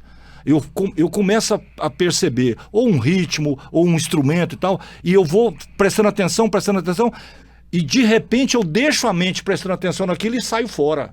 Nesse momento eu entro num outro estágio, né? Ou seja, a minha mente está ocupada com o ritmo, prestando atenção nele, e quando a música não é eletrônica, melhor ainda, porque não está quantizada, e aí ele fica tentando encaixar aquilo lá e tal, enquanto isso eu estou liberado. Ou seja, então o Leal, mente física, está ocupado com a música, e o Leal espiritual está livre, leve e solto. E aí, meu amigo, as coisas que eu falava lá, eu não sei nem de onde elas vinham, porque elas saíam assim prontas, com começo, meio e fim, e isso era uma bomba atômica na vida das pessoas, do ponto de vista positivo. Sim, sim. Porque, assim, coisas muito básicas, por exemplo, tinha uma frase que um dia veio na minha cabeça, e eu mandei ela lá, e ela provocou uma reação numa determinada pessoa que fizeram de uma reunião por isso. Um dia, do nada, e isso virou quase que um jargão, assim, eu enxergava alguém aqui, né? Uma pessoa só. Eu sempre falei só para uma pessoa. Aí um dia eu falei, olha, você é uma pessoa linda. Ponto. É nesse terreno que a gente precisa construir as coisas. Primeiro ponto, você precisa entender que você é uma pessoa linda. Cara, eu vou dizer uma coisa para você. Isso teve um poder de fogo tão grande, porque depois, né, eu sempre, outras coisas que eu dizia, olha, toda vez que eu falo, eu espero que você esteja de coração aberto. Por que isso é importante para mim? Porque quando o seu coração está aberto, ou seja, quando você se mostra, eu consigo transmitir para você o que eu tenho de melhor e consigo a resposta, porque o seu coração está aberto. Aquilo que eu mando para você de bonito, de belo, de construtivo, te transforma naquele momento e tem uma reação, e essa reação me alimenta. Porque ela é na mesma temperatura, na mesma vibração e tal. Mesmo que a gente esteja tão longe, mesmo que o que está nos unindo aqui seja uma frequência. No caso aqui, frequência modulada, porque era um FM.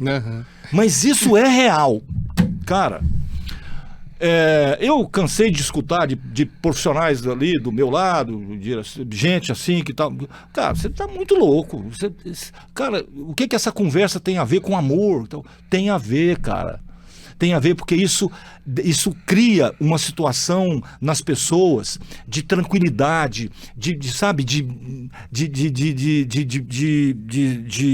momento construtivo na vida delas. Teve um dia... Até para pensar no conceito de amor, né? Exatamente. Então, para mim, eu costumo dizer, o amor é Deus. Não é Deus é amor, não. É o amor. O sentimento amor é Deus. Deus em que sentido? Nesse sentido de um sujeito sentado numa cadeira com um exército e vai botar fogo e vai isso, vai aquilo e vai te dar casa, carro. Não. Deus no sentido muito maior, muito mais amplo, muito mais tudo, né? Porque de graça, né? Por quê? Porque quando você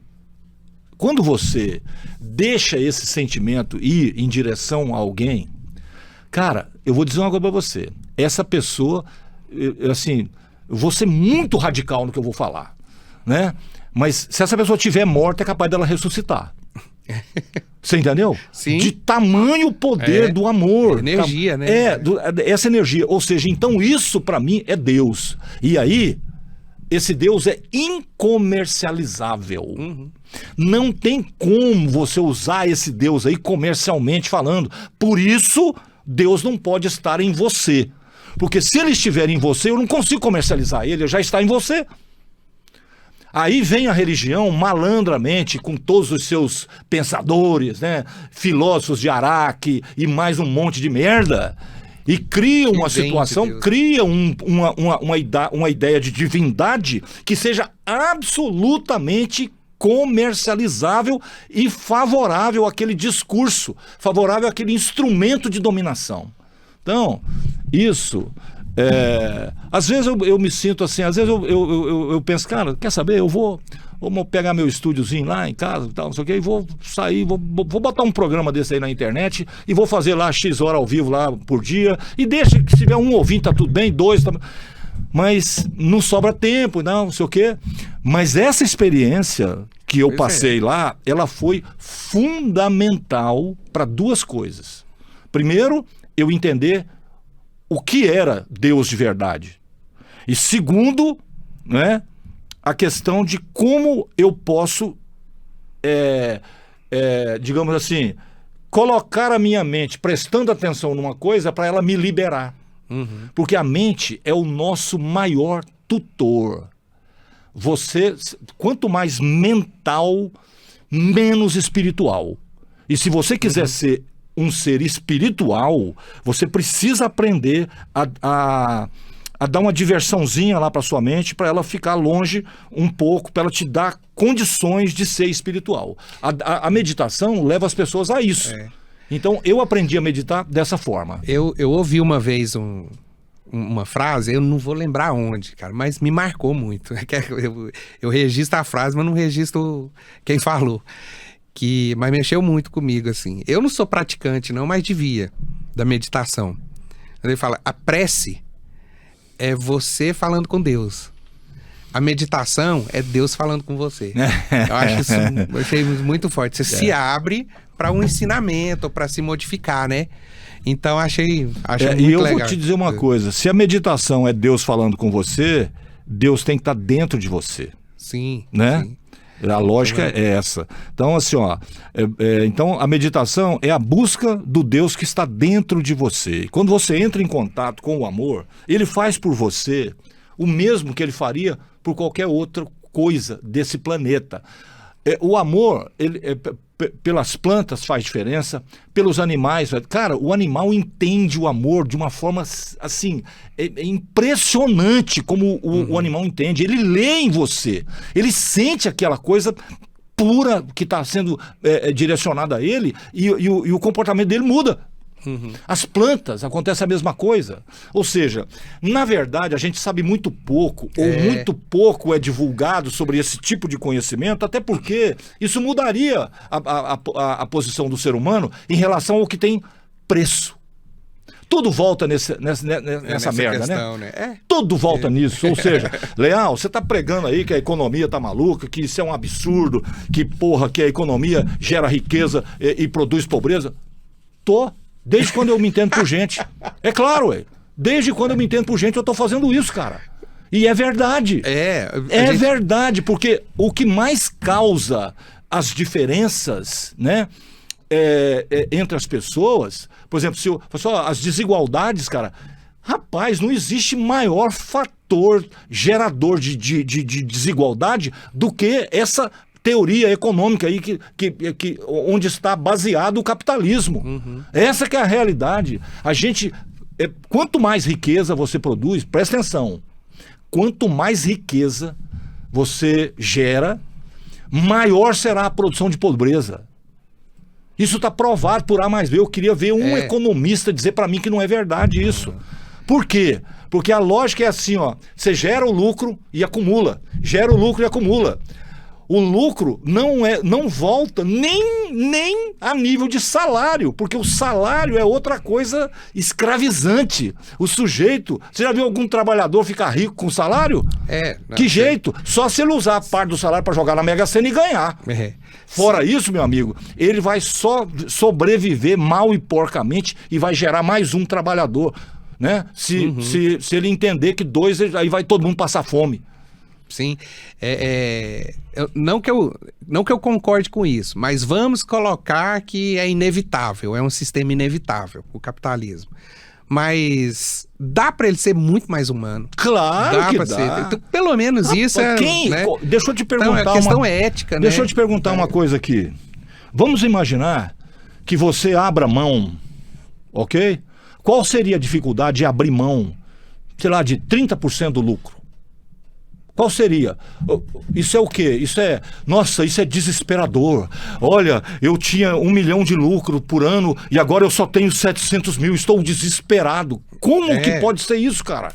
Na verdade, a lógica aqui é outra. Não, se você pagar melhor, se você der condições para esse trabalhador, você vai ficar sem ele. E aí?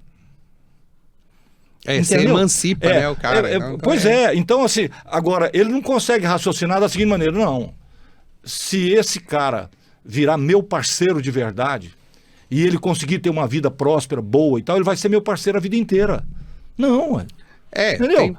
Mas não, isso não é assim, porque desde o princípio, né, a lógica que construiu a elite... Você acha que o cara se transforma em elite da noite pro dia? Não. Ele é preparado desde a escolinha lá, desde quando ele nasce. Ele é preparado para ter aquele conceito em relação ao resto do mundo que vem do pai, do avô, do bisavô, da sequência inteira. É mais um filho da puta sendo gerado, cara. Mas é verdade. Preparado para... Por quê? Porque esse cara ele vai ser preconceituoso, ele vai achar que quanto mais lucro, melhor. Quando eu digo filha da puta, eu estou dizendo que uma pessoa que acha que salário mínimo é uma coisa digna, é um filha da puta, ué. Não tem outra explicação. Não tem outro termo, entendeu? Agora, não, mas eu só posso pagar o salário mínimo. Por quê? Não, porque... Não, mas me fala por quê, ué. Porque eu tô vendo aqui, você tá ganhando 50 vezes mais do que aquela pessoa que tá trabalhando para você, que tá gerando esse lucro, e você, para ela, você só paga um salário mínimo. Como que explica isso? Aí a gente volta para a história da escola, né? A escola no Brasil, durante muito tempo, teve essa... Muito determinado, assim, o que é a escola para a habilidade técnica, para aquele trabalhador. É só para isso.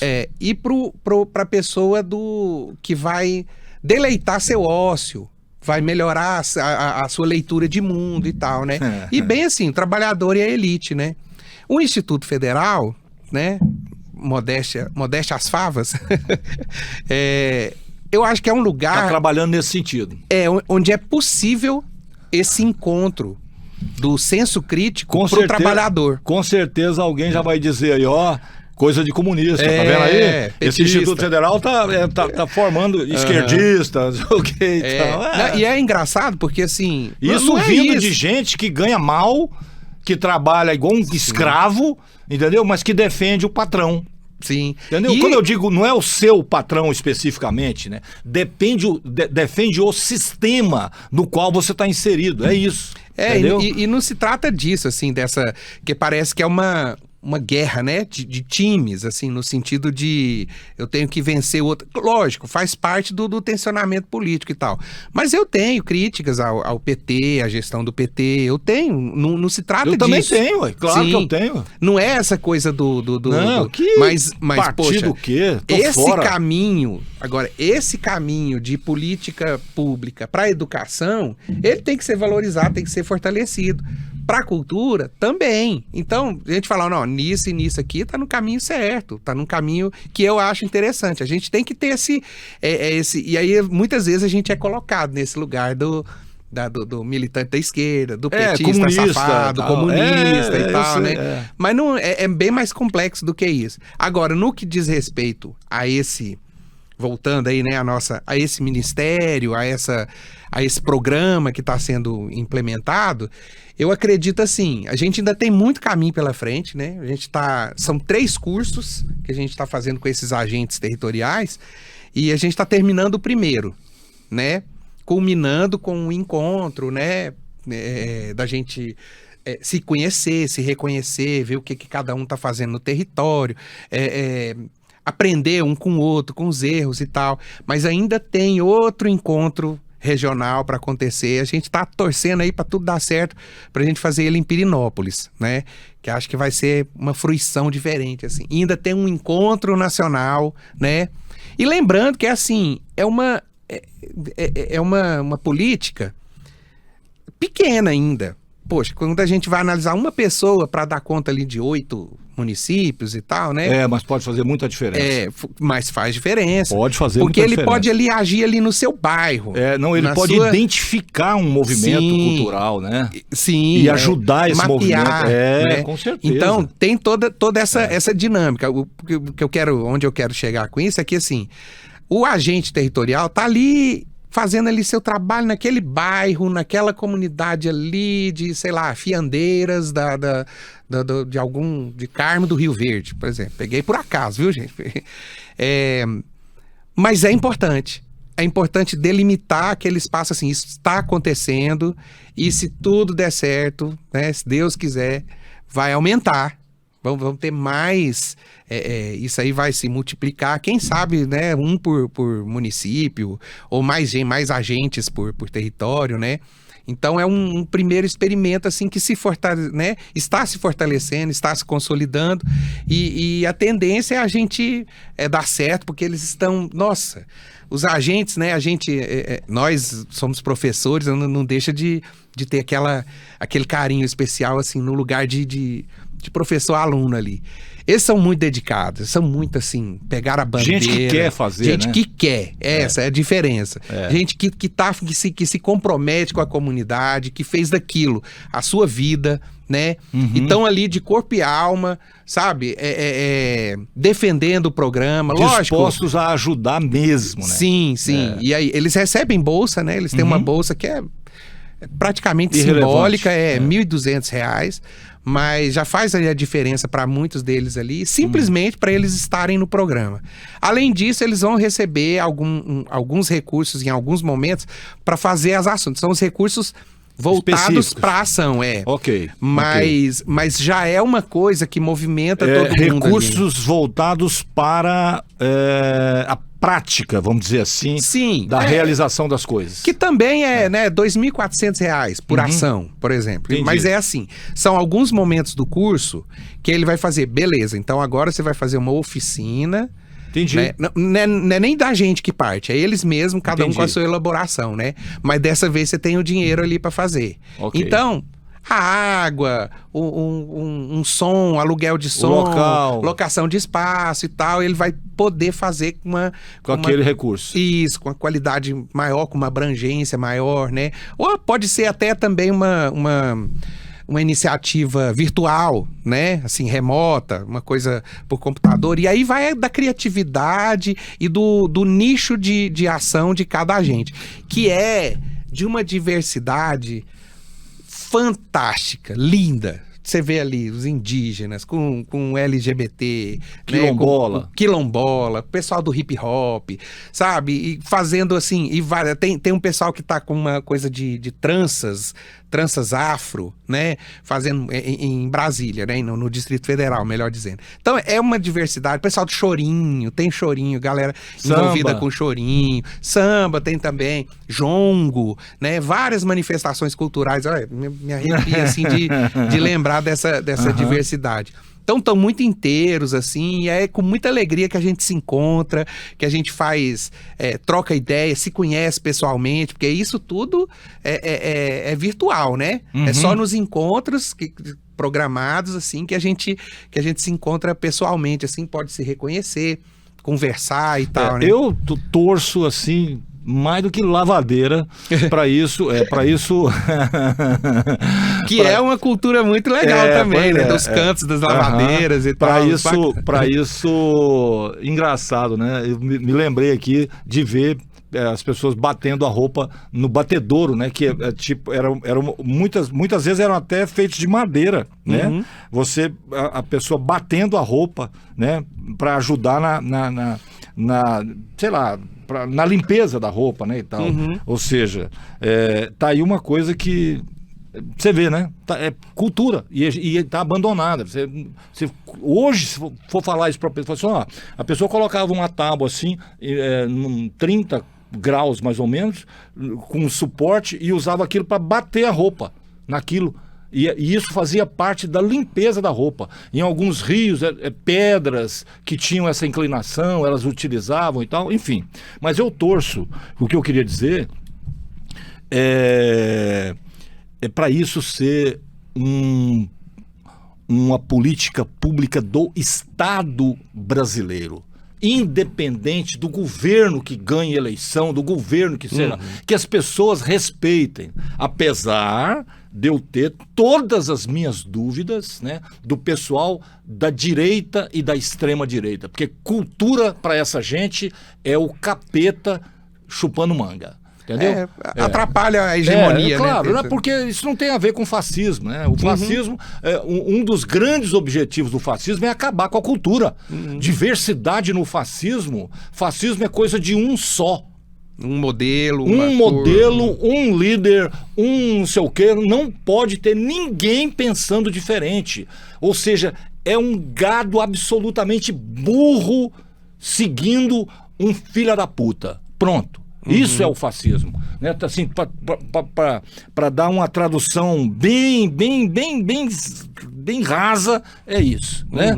E esse neonazismo aí também é outra desgraça, e a cultura é uma resistência a isso que eles odeiam, porque eles sabem que num povo que tem esse lastro cultural, eles não prosperam, e ponto final, entendeu?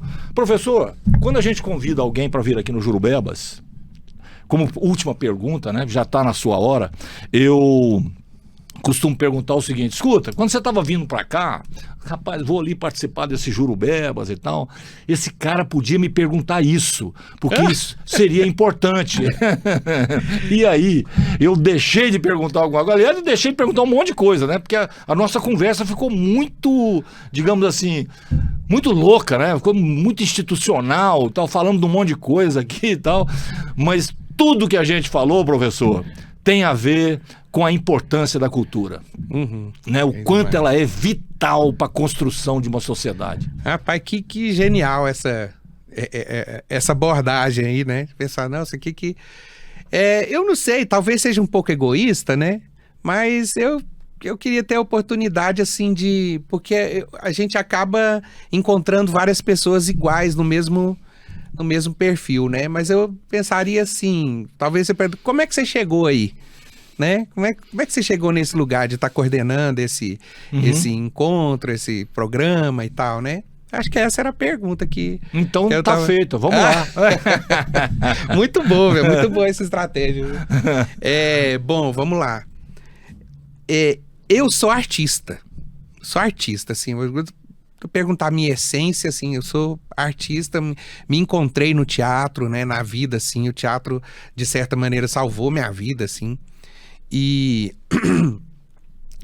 fui de uma companhia de teatro aqui de Goiânia, chamada No Escuro, durante muito tempo, né? Agora, a gente tem meio que uma coisa lá no escuro, assim, que é uma vez no escuro, sempre no escuro, né?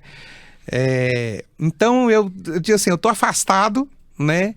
Mas vira e mexe, a gente tá aí com alguns projetos e, não, vem fazer com a gente, porque tá difícil chamar outra pessoa e tal, não sei o que, a gente, né? Vai lá e participa. Vira da família mesmo isso faz e parte tá da lá. vida. Então, no escuro eu acho que é uma pelo menos no teatro, assim, a instituição mais sólida, assim, que eu conheço em Goiás, assim, sabe? Não é por fazer parte, não, mas olhando de longe mesmo. Enfim. Mas as intempéries da vida, isso aí é uma realidade de todo artista brasileiro, né? A gente tem que sobreviver, a gente tem que procurar outras maneiras para manter ali a paixão, aquilo que nos abastece. E aí eu fui para a educação. Então a gente começa a se aprimorar e vai aparecendo oportunidades aqui e ali e tal, e a gente vai entrando nesse mundo da educação. E aí estou professor. Eu acho que professor de carreira. A tendência é continuar e aprofundar cada vez mais. Porque é concursado, né, e tal, e tudo, mas assim, ainda fica aquela paixão, aquela coisa que não sai.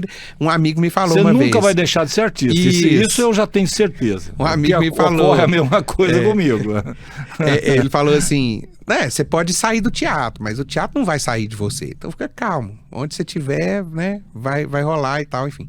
Mas esse momento agora, eu tô aí assim de cabeça na educação, mas dentro da educação, essa gestão do IFG, na figura do pró-reitor, que é o William Batista, e da reitora Oneida, enxergaram em mim uma pessoa que poderia segurar a onda aí desse assunto, que é a cultura, que é os agentes territoriais de cultura. Não posso deixar de dizer que também dentro da nossa instituição, a gente tem um corpo de arte, professores de arte ali e tal, muito engajados, que tem um destaque nacional mesmo nas nossas elaborações. Isso é muito bom. Nas nossas elaborações, a gente tem um festival de arte que a gente segura aos trancos e barrancos aí, já faz uns 15 anos, ou mais um pouco, não, tem mais um pouquinho, já vai para 20 anos já. Então, que é assim, professoras e professores aí fantásticos, né? Professor Constantino, professor Sandro de Lima, professora Luciana Ribeiro e vários outros, né? O Alexandre, o pessoal da música também. Eu, já falei alguns nomes, mas não vou falar mais para não deixar a gente de fora. Que é muita gente mesmo e muito, muito engajada, muito comprometida com a arte, principalmente na instituição, no ambiente escolar. E aí, nessa gestão, né, acabou caindo para mim aí, né, me enxergaram como esse potencial de tocar essa coisa aí. Eu sempre tive um amor especial à cultura popular, sabe? Em especial, apesar de ser goiano, filho de espanhol, essa mistura que é o Brasil, né? Eu amo Pernambuco. As manifestações culturais... Terra do Lenine. Isso. Poxa, Caboclim, Maracatu, Cavalo Marinho, cara, é muito louco. Coco de embolada, coco de umbigada, cara, é muito frevo. Ritmo, é muito ritmo. É muita coisa, cara. Olha, assim, só abrindo um parênteses assim, cara, eu fico imaginando um músico americano em Pernambuco. Eu falo isso, eu fico arrepiado. Cara, o cara, diante dessas coisas todas, ele pensa assim, meu Jesus Cristo. Da onde eu vou encontrar tanta riqueza? Entendeu? Não, Brasil é um caso à parte, assim, né? Com certeza Mas enfim, aí o que faz? Essa paixão faz a gente olhar pra gente aqui, né? Congada, Folia de Reis, Catira, Curraleira, Caçada da Rainha, tudo goiano. Eu nem tô falando de Mato Grosso do Sul, que tá na minha alçada hoje, mas com certeza eu sei que tem chamamé, tem várias outras coisas ali que são tão potentes quanto, né? Mas me falta conhecer. Então esses momentos de encontro, vai fortalecendo a gente, vai formando a gente para ver assim, nossa, quanta coisa eu acho interessante e quanta coisa ainda para aprender. Eu nem falei das coisas puramente indígenas ainda, né? Das aquelas que estão ligadas ali ao afro-brasileiro de uma maneira mais tradicional também, né? Mais ancestral, digamos assim. É de uma riqueza, é de uma coisa assim começou assim, aí virou 2, depois virou 4, depois virou 16, depois virou 32, que é impressionante e é muito gostoso estar fazendo isso. Espero que isso deixe raízes na instituição, para nossos alunos, para a sociedade, mas sobretudo para o Estado, que né? seja que o uma Estado política pública de verdade, que se consolide, que esses agentes assim se sintam ao ponto de quando faltar, falou, cadê? Não chegou aqui. A própria sociedade local Isso. lá, pessoal, tinha, por que acabou? Esse é o grande objetivo. Talvez essa pressão lá em cima de vereadores e prefeitos e de representantes de deputado estadual e federal, talvez ajude a permanecer que isso seja dito, viu? Para esses agentes territoriais. Pessoal, é importante, tá? Isso já está acontecendo. É importante que essas pessoas, que esses líderes políticos vejam isso e tenham uma ideia da importância disso para que eles sejam levados ao raciocínio correto. Mesmo que pelo motivo errado. Mas a política pública tinha que continuar. E esse esse é um dos, né, grandes objetivos. É você falar, opa, Lei Aldir Blanc é para mim. Claro. O senhorzinho lá, o mestre da Congada, né? Falou assim, opa, Lei Paulo Gustavo é para mim, né? O Fundo de Cultura Estadual, Municipal, Lei Rouanet, é para mim. Isso aí é para eu ter acesso e para eu, entendeu? Então, se a gente conseguir, isso já está sendo feito, já está sendo trabalhado de uma maneira muito... Os retornos que a gente tem dos agentes é muito legal. Se a gente consolidar isso, tá resolvido. E aí, já deu um pontapé inicial muito bom, muito bom. O resto é lucro. Muito obrigado. Jurubeba, para mim, é uma coisa que... por incrível que pareça, também falar para meus alunos, né? Olha, gente, o conhecimento é isso. Às vezes você olha, dá trabalho, né? É igual você pegar uma jurubeba e a primeira vez você experimenta, fala, negócio amargo da porra, rapaz. Mas depois você consegue. Eu fico sem. Arrozinho branco, nossa então, é ruim, mas é bom. Igual você falou, o pior e o melhor, né? Porque é interessante a gente ver a diversidade das coisas e entender os sabores que elas têm, e assim a jurubeba, que incomoda, mas faz bem. Com certeza absoluta. Obrigadão pelo espaço, Leal, valeu, e a gente está sempre à disposição aí, viu? Muito bem, então hoje nós falamos sobre cultura e eu espero que esse programa tenha ajudado você a perceber a importância, né, da cultura e diferenciar o que é cultura e o que é conhecimento provocado pelo ensino técnico, mesmo que ele seja de 3º grau, né? Mesmo que ele tenha doutorado e tal. A gente precisa observar as pessoas raciocinando, né? Porque muitos são considerados formadores de opinião porque tem lá o seu curso superior, às vezes fez mestrado, fez doutorado e tal, mas é um sujeito absolutamente voltado para a cultura técnica que ele recebeu. Ele só é engenheiro. Ele só é médico, ele só é advogado, ele só é jornalista, sei lá o quê, entendeu? Isso pode ser com qualquer um. Essa pessoa que está voltada para o conhecimento técnico que ele recebeu e atua como profissional naquela área, muitas vezes ele é um desinformador de opinião. É o contrário, porque essa pessoa faz uma leitura muito rasa das coisas, né? Às vezes é um radical. E age como tal porque não tem noção do todo, não tem noção da cultura, não tem noção das desigualdades e tal. Ele é uma topeira, que é o que eu falei aqui. Então é muito importante a gente saber identificar as pessoas que têm cultura, né? Seja porque se você for conversar com um xamã, né? E durante a conversa, você começar a estabelecer os parâmetros entre aquela cultura e a sua, você vai sair dessa conversa dizendo, meu Jesus Cristo, como que eu poderia utilizar isso na minha sociedade aqui e seria muito melhor do que é.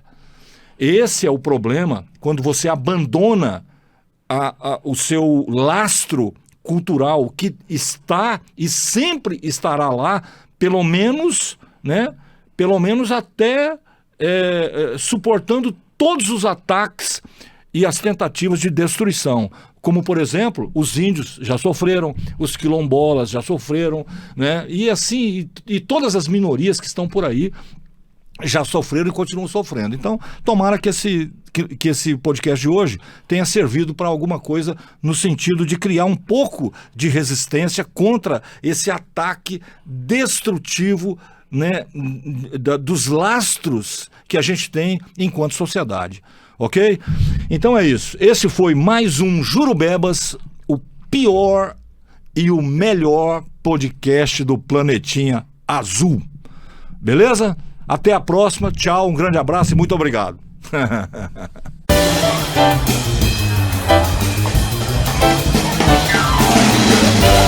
Jurubebas.